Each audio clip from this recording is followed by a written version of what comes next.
Olá, queridos amigos. Hoje é dia de bater um papinho com todos, né? Naturalmente, com muita alegria. Sempre bom estar de volta à Ferne, né? Bater esse papo com vocês. Que não é bem um papo, né? Porque a gente grava e tem que transmitir. Seria melhor a gente pudesse interagir, né? Mas por enquanto não dá ainda. Por enquanto ainda a gente está nesse formato, mas daqui a pouco a gente volta, né? Volta para aquele calor humano, né? Um verdadeiro calor de Natal. Por enquanto a gente está só gravando e mandando, mas é sempre bom saber que a gente pode interagir pelos pensamentos. E hoje a gente vai bater um papinho sobre o Livro dos Espíritos, as questões 114 a 117, né? Que vai tratar da progressão dos espíritos. Progressão dos espíritos, né? Como o nome já bem diz, progresso. E aqui na 114, Allan Kardec, nosso professor, já começa fazendo a pergunta: os espíritos são bons ou maus por natureza, ou são eles mesmos que se melhoram? Eu brinco que essa aí parece uma pegadinha, né? Porque quando você diz assim, faz uma pergunta, os espíritos são bons ou maus por natureza? Ora, se fosse pela natureza dada por Deus, implicaria dizer que se existisse um espírito mau, que Deus deu a natureza a ele dessa maneira, vamos imaginar como se fala por aí, né? Que não há o progresso do espírito, né? Que a gente nasce, espírito e corpo tudo igual. Seria uma pegadinha porque seria Deus dando uma natureza ruim, mal, a um espírito, né? Então os espíritos são bons ou maus por natureza? Ou são eles mesmos que se melhoram, né? Que pergunta fantástica. São os próprios espíritos que se melhoram e, melhorando-se, passam de uma ordem inferior para uma ordem superior. Interessante aqui que a resposta dos espíritos, né, ele passa de uma ordem inferior para uma ordem superior. É porque lá na questão 96, que vai tratar de diferentes ordens de espíritos, né, tem a 96 e a 97, onde Kardec pergunta: existe um número determinado de ordens ou de graus de perfeição entre os espíritos? E a resposta, só para a gente poder linkar lá com a 114, a resposta é: o número é ilimitado, pois não existe entre essas ordens uma linha de demarcação traçada como uma barreira, e assim se podem multiplicar ou restringir as divisões à vontade.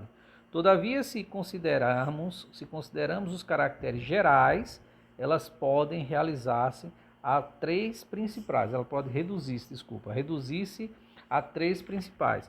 Então, aqui, quando da resposta dos espíritos na questão 114, os espíritos são bons ou maus por natureza, ou são eles mesmos que se melhoram, os espíritos vão dizer que são os próprios espíritos que se melhoram e, melhorando-se, passam de uma ordem inferior para uma ordem superior. Então eu trouxe aqui voltei um pouco para a gente fazer o link, porque às vezes podemos pensar, mas que ordem é essa, que ordem não é, né? Por se tratar de uma palestra pública, às vezes tem pessoas que estão vindo pela primeira vez ou assistindo pela primeira vez. Então, na questão 96 em diante, Allan Kardec vai tratar das diferentes ordens de espíritos, né? Porque na 96 ele vai perguntar: os espíritos são iguais ou existe entre eles uma hierarquia? São de diferentes ordens, segundo o grau de perfeição ao qual chegaram. Daí a gente compreender por que Jesus está tão distante de nós, né? Jesus está na primeira ordem, espírito puro. Então ele vai dividir em termos de caracteres gerais em três ordens, né? Que é espírito puro, primeira ordem, espírito bom, segunda ordem, que é o desejo do bem, e os espíritos de terceira ordem, ao qual nós nos encaixamos, nos enquadramos, que ainda tem propensão ao mal, as más inclinações, as más paixões e por aí vai. Então, para deixar claro essa resposta dos espíritos, que a gente vai se melhorando de uma ordem inferior para uma ordem superior, é quando ele trata aqui das diferentes ordens de espíritos, que está dentro ainda desse tema, que é a progressão dos espíritos, né? A gente vai entender um pouco isso melhor aqui já na questão 115, quando Allan Kardec pergunta se entre os espíritos alguns foram criados bons e outros maus. E a resposta é fantástica, né? Porque, por exemplo, ó, entre os espíritos, alguns foram criados bons e outros maus. Veja que Allan Kardec ele vai ali, ele pega uma questão, ele vai perguntando, né? Dependendo da resposta, ele já cria, já vai fazendo outra pergunta em cima daquela dali. Então, ele primeiro, na questão 114, ele vai perguntar se os espíritos são bons ou maus por natureza, né? Ou seja, natural, já vem no indivíduo. Ou são eles que se melhoram, e aqui ele já pergunta, ó, entre os espíritos, alguns foram criados bons e outros maus. Eu volto a dizer que isso aí é novamente uma pegadinha, né? Que se já pensou se os espíritos respondem, não, teve alguns que foram criados maus. Foi Deus então que criou um espírito mau. E isso não faz sentido, né? Um Deus bom, puro, bom, justo, né? Então veja bem a resposta. Deus criou todos os espíritos simples e ignorantes. Quer dizer, sem ciência. Esse simples aqui que os espíritos tratam, não é porque o espírito ele não é composto. Ele é um espírito simples, ou seja, uno. Uma coisa que é uno é uma coisa simples, uma coisa que não é composta. Então o espírito foi criado simples e ignorante, sem ciência, falta de conhecimento. Então todos os espíritos têm o mesmo ponto de partida, esse aí, de ser criado simples e ignorante. Então veja que todos nós fomos criados deste ponto de partida. A diferença está porque fomos criados em momentos diferentes, né? Então, ele vai continuar aqui. Deu a cada um, Deus criou todos os espíritos simples e ignorantes, quer dizer, sem ciência. Voltando um pouco à pergunta aqui, né? Entre os espíritos, alguns foram criados bons e outros maus. Deus criou todos os espíritos simples e ignorantes, quer dizer, sem ciência. Deu a cada um determinada missão com o fim de esclarecê-los e fazê-los alcançar progressivamente a perfeição para o conhecimento da verdade e para aproximá-los dele. Então veja que o espírito ele vai começar a sua jornada, vai começar a progredir, ou seja, lá da base ele começa a progredir para que ele chegue a esse estado de perfeição relativa, né? O estado de perfeição para o conhecimento da verdade, ou seja, nós só vamos conhecer a verdade quando chegarmos nesse estado. Às vezes a gente se depara com tanta gente dizendo, essa é a minha verdade. Bom, só a sua mesmo, porque a sua verdade está bem longe de ser uma verdade, a verdadeira verdade, né? Por quê? Porque a gente só vai alcançar quando estivermos nessa condição de espíritos perfeitos, né? Ou seja, a condição de Jesus. Daí Jesus ter dito, eu vim para dar testemunho da verdade. Ora, só pode dar testemunho aquele que viu a verdade, Jesus. Fora ele, daí também, porque os espíritos na questão 625 vai dizer que quando Kardec pergunta qual o tipo mais perfeito que Deus ofertou ao homem, Jesus, né? Para servir de guia e modelo, Jesus, né?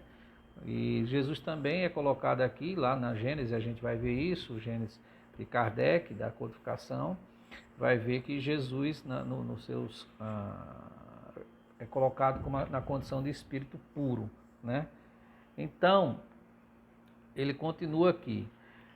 Deu a cada um determinada missão com o fim de esclarecê-los e fazê-los alcançar progressivamente a perfeição para o conhecimento da verdade e para aproximá-los dele. A felicidade eterna e pura é para aqueles que alcançam essa perfeição. Ou seja, aquela felicidade que nós tanto almejamos, ela um dia vai chegar, mas vai chegar quando chegarmos nessa condição. Por enquanto, o que podemos ter é uma felicidade relativa, né? Uma felicidade relativa. Aquela felicidade realmente pura, a gente só vai adquirir quando chegarmos nessa condição de espíritos, quando alcançarmos a perfeição. Então, muitas vezes a gente fala que eu estou buscando a felicidade, 10 passos para a felicidade. Cuidado, os 10 passos para a felicidade pode funcionar para um, mas não funciona para outro. Se 10 passos para a felicidade funcionasse para todos, quem a criou pode ter certeza que estaria aí numa condição completamente diferente de espírito e materialmente muito rico. Então eu não acredito muito nessa questão de 10 passos para a felicidade, 15 passos para a felicidade, 50 passos. Por quê? Porque se somos espíritos em progresso, estamos ainda numa condição aqui ainda bem atrasadinha, né? E às vezes o pessoal brinca assim, não, mas acho que Kardec já gerou nessas questões aí de espírito de terceira ordem. Ah, é? Vê bem, analisa seus atos do teu cotidiano e como você reage àquele que, por exemplo, te contraria. Ou aquele que te xinga, ou aquele que pisa no teu calo. Dependendo da tua reação espontânea, é quando tu vai entender em que condições tu estás, a tua natureza ainda se encontra. Porque o que está na tua natureza é o que faz com que você vá agir de forma espontânea, né? Então, a felicidade eterna e pura é para aqueles que alcançam essa perfeição. Os espíritos adquirem esses conhecimentos passando pelas provas que Deus lhes impõe, né? Então, os espíritos adquirem esses conhecimentos passando pelas provas que Deus lhes impõe. Alguns aceitam essas provas com submissão e alcançam mais prontamente o fim de sua destinação. Outros não as suportam, senão murmurando e por suas faltas. Permanecem distanciados da perfeição e da felicidade prometida. E aí entra a doutrina dos espíritos, né? Isso aqui é fantástico, porque à medida que você não conhece, você termina de fato reclamando. Mas quando você se torna espírita e você vai lá na base conhecer como você foi criado, de forma simples e ignorante, aí você é dado a conhecer o teu estado natural. Então eu ainda ajo dessa forma, ajo assim porque ainda está na minha natureza. E se está na minha natureza, é porque eu construí de forma muito simples. E aqui, quando ele fala dessas provas, né? Aqui nós estamos na progressão dos espíritos, mas essas provas são no mundo material, né? Não vai tratar aqui, mas essas provas são no mundo material. A gente vai ver isso lá na questão 132 aqui do Livro dos Espíritos. Qual o objetivo da encarnação dos espíritos? Uma pergunta que Kardec faz. Mas por exemplo, se tem uma outra questão, que se o mundo dos espíritos poderia existir se nunca tivéssemos existido materialmente. Sim, podia tranquilamente, mas existimos. Aqui matéria, terra, planeta, corpo. Então veja bem, Kardec vai aqui perguntar qual o objetivo da encarnação dos espíritos. Por que eu estou indo para essa questão? Porque aqui a gente falou que Deus, a resposta dos espíritos vai dizer que Deus deu a cada um determinada missão com o fim de esclarecê-los e fazê-los alcançar progressivamente a perfeição para o conhecimento da verdade e para aproximá-los dele, né? A felicidade eterna é para aqueles que alcançam essa perfeição. Mas aonde é que vai ser isso? Aqui, em mundos como esse, né? Em mundos como esse. Por isso que Kardec pergunta qual o objetivo da encarnação dos espíritos. E aí a resposta é tranquila. Deus lhes impõe a encarnação com o objetivo de fazê-los chegar à perfeição. Então, veja, até pode soar estranho, né? Deus lhes impõe a encarnação. Mas cadê o livre-arbítrio? Né? No entanto, a gente tem que compreender, isso a gente vai ver muito bem lá na questão 607, 607A do Livro dos Espíritos, 607B, se eu não estou equivocado, 607, que é quando a gente começa a ter o desenvolvimento do espírito, né? Para que a gente possa de fato exercer o livre-arbítrio. Aqui a gente já está numa condição de exercer, ainda não está numa condição de exercer o livre-arbítrio. Então Deus lhes impõe a encarnação. Às vezes você pode perguntar, mas impõe? Sim. É como se a gente, por exemplo, vamos imaginar agora, uma criança que estamos nesse meio dessa pandemia. Então veja bem, você vai vacinar? Vai haver vacina? Sim, vai ter vacina, sim. Mas a criança, você vai levar uma criança, você gosta de ver uma criança levando uma agulhada para tomar uma vacina, seja ela qual for? Não, você não gosta, você vai ver a criança chorando, a criança que vai doer, né? Mas você dá essa vacina, você permite que alguém vá lá e fure seu filho? Você permite.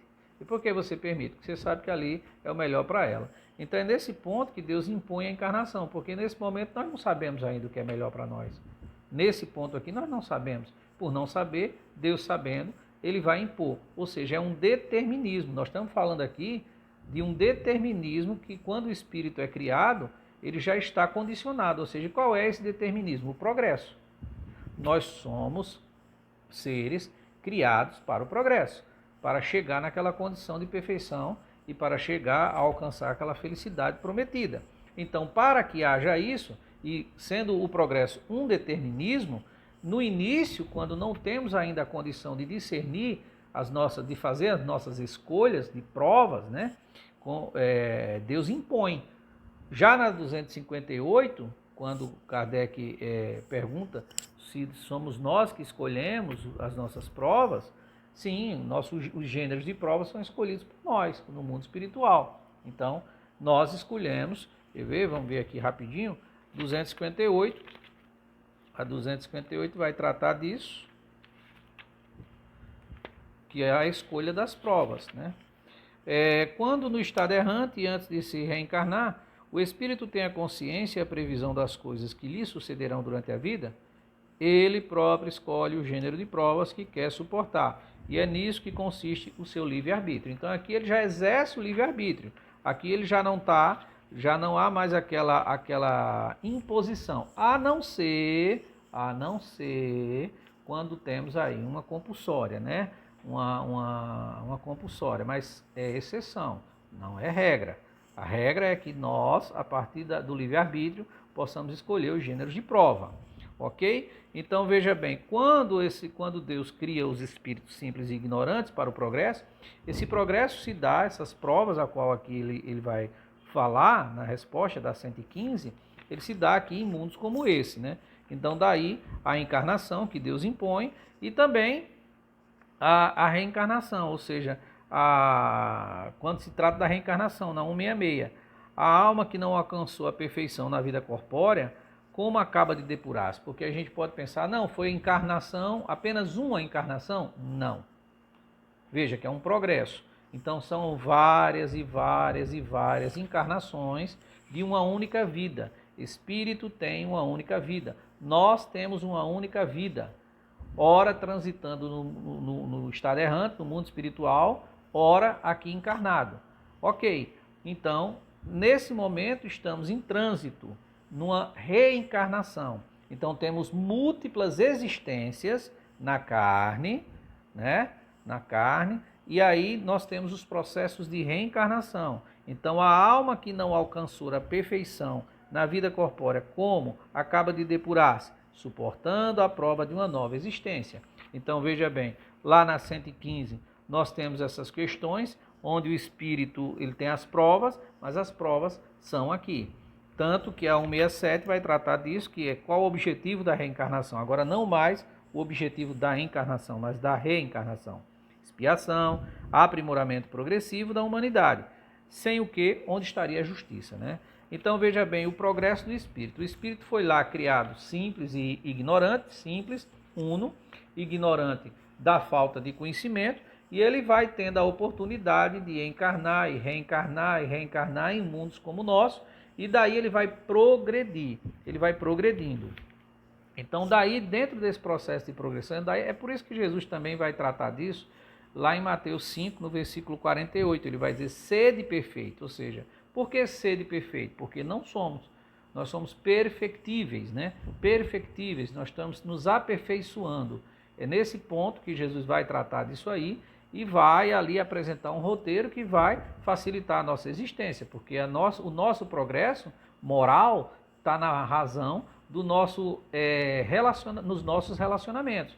Daí a importância de Jesus para nós, porque se o nosso progresso espiritual nós precisamos progredir moralmente, o nosso progresso moral tem relação e está na razão dos nossos relacionamentos. Daí entra Jesus para apresentar um novo modelo de comportamento que não se tinha até aquela época, de como lidar com o teu semelhante, de como lidar consigo mesmo, de como lidar com Deus.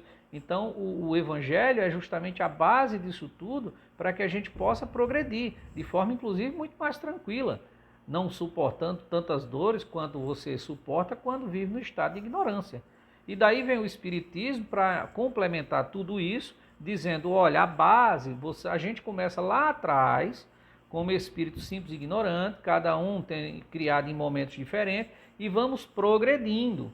No entanto, não precisamos nos preocupar, porque sempre temos um espírito de uma ordem superior que está aqui nos orientando. São Vicente de Paula vai tratar disso na questão 888A, a questão 495 do Livro dos Espíritos também. Então a gente sempre tem. Então veja bem, nós temos que progredir. O progresso do espírito é um determinismo. Então aqueles que aceitam, aqueles que suportam, sem murmurar, aqui vai dizer assim, outros, os espíritos adquirem esse conhecimento passando pelas provas que Deus lhes impõe, no caso aqui. Alguns aceitam essas provas com submissão e alcançam mais prontamente o fim da destinação. Ou seja, uma criança que, por exemplo, ela é mais dócil, naturalmente ela vai passar de ano, vai facilitar, vai ter mais amigos, vai ser ajudado, o professor vai ajudar. E aquele que é mais rebelde termina ficando reprovado e ali começa um processo de sofrimento. Não é isso? Então é isso que ele quer dizer aqui. Como diz na 115A, quando Kardec diz assim, segundo isto, os espíritos seriam, em sua ordem, como são as crianças ignorantes e sem experiência, adquirindo pouco a pouco os conhecimentos que lhes faltam em percorrendo as diferentes fases da vida? Os espíritos vão dizer, sim, a comparação é justa. A criança rebelde permanece ignorante e imperfeita. Segundo sua docilidade, ela aproveita mais aproveita mais ou menos. Todavia, a vida do homem tem um termo, e a dos espíritos se estende ao infinito.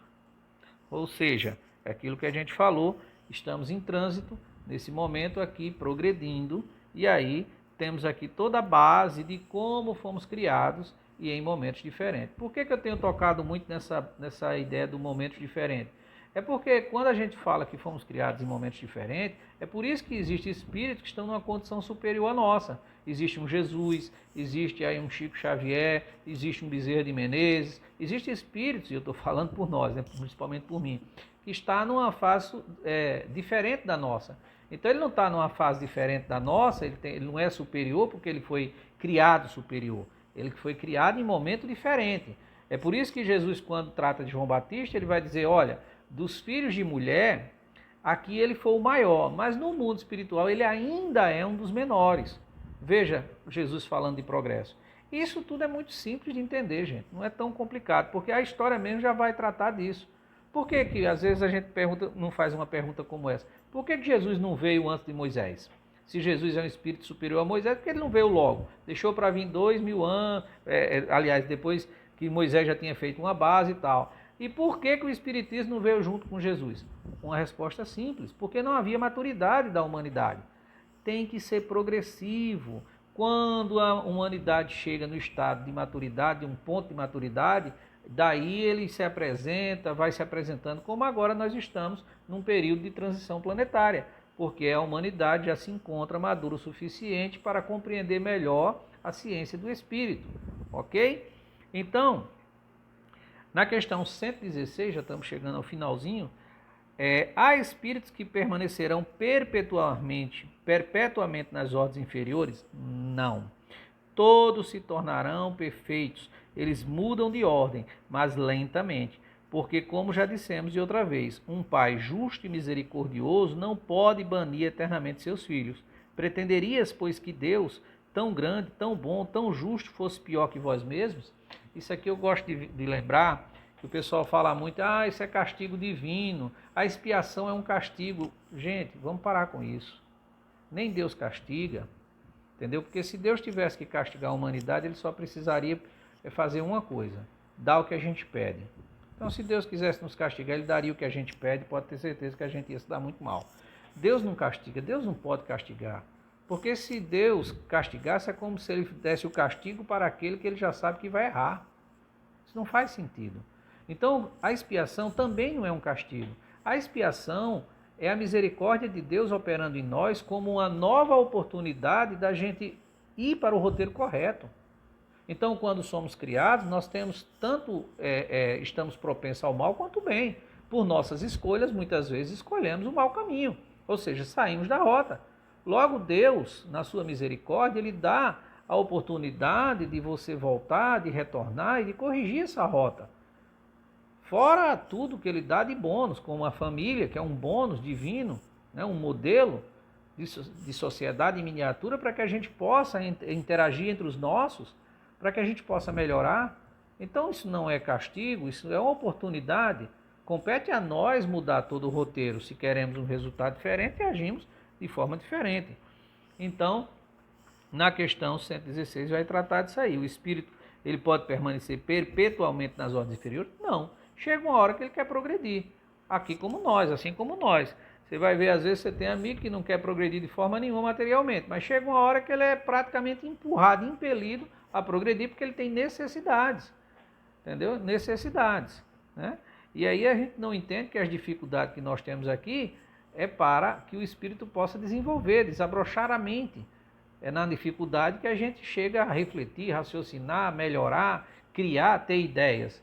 Não é à toa que Kardec vai dizer lá na Gênese que a dor é o grande aguilhão do progresso. Porque muitas vezes a gente fica aqui inerte, aí espera que a dor chegue e a gente, pela dor, começa a criar, a ter ideias e aí começa a progredir, não é? Então, na questão 117, para a gente finalizar, já estamos chegando aqui ao finalmente, falta 4 minutinhos. Depende dos espíritos apressar o seu progresso para a perfeição? Certamente, eles o alcançam mais ou menos rapidamente, segundo seus desejos e sua submissão à vontade de Deus. Uma criança dócil não se instrui mais rapidamente que uma criança insubmissa?